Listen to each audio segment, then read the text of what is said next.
Hello guys, hey and welcome to Life Simply, where we talk about all things money. If you are new here, please consider subscribing and don't forget to give this video a thumbs up. Here are 5 side hustle ideas you can capitalize on. Number 1 is freelance services. If you're looking for something relatively simple that can draw from your existing well of experience, you can't go wrong with providing a service on a freelance basis. From web development to graphic design, writing or editing, there are countless opportunities for you to flex your creative muscles and earn a substantial side income. It is clear that there is a growing demand for freelance workers. According to Upwork's 2019 Freelancing in America report, freelancing now represents 4.8% of the nation's GDP, a greater share than many major industries like construction, transportation, and warehousing. This growth is only expected to continue, with 64% of survey respondents saying that the top professionals in their industry are increasingly choosing to work independently. If you have a valuable skill that can be offered as a contract-based service, then this is one of the easiest side hustles you can start monetizing today. Number 2 is home flipping.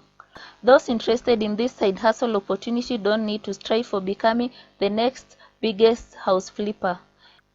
Even minor refreshes, such as taking on a house that could benefit from new paint, carpeting, and only needs minor repair work, and allow you to flip the house for a profit.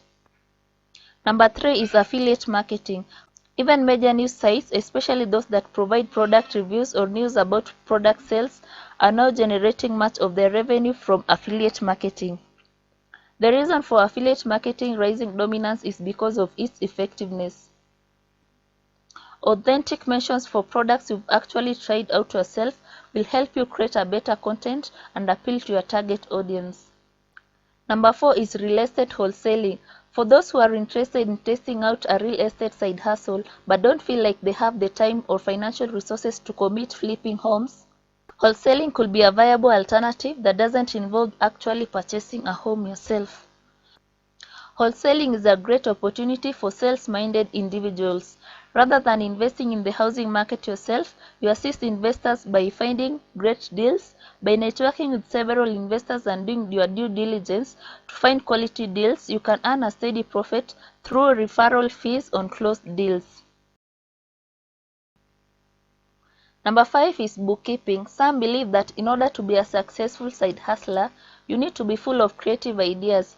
This isn't the case. In reality, many so-called boring ideas can prove just as lucrative, if not more so, than the industries that are typically get all the press coverage.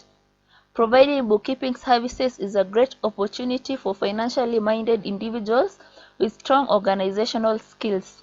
It does not require the educational background or involvement with taxes that an accountant would, but you still provide an invaluable service that many businesses aren't equipped to handle on their own. Even with new software programs, companies still need someone who can organize and interpret the numbers for them. Whether you are looking for a little extra side income or a chance to eventually become your own boss, experimenting with the opportunities that pique your experience will make all the difference. Thanks for watching. If you are new here, please consider subscribing, and I'll see you in the next video.